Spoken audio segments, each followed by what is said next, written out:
el resum per dies o capítols.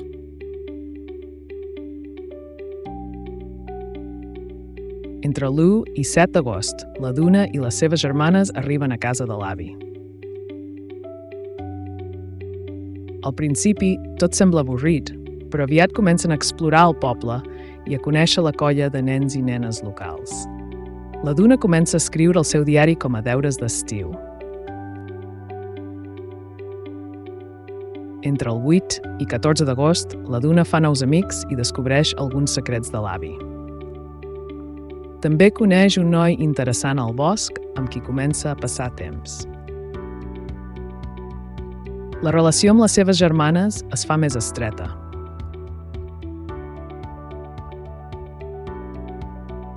Entre el 15 i 21 d'agost, la Duna experimenta el seu primer amor i altres emocions intenses, com la seva primera regla. També té el seu primer enfrontament seriós amb la seva mare, que la fa reflexionar sobre la seva relació.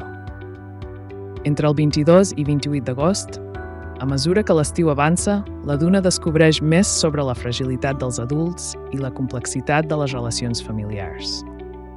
Els dies passen entre aventures amb els amics i moments de reflexió personal.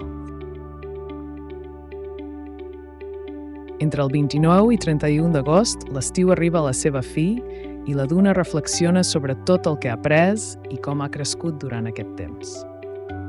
El diari es converteix en un testimoni del seu creixement personal i de les experiències viscudes.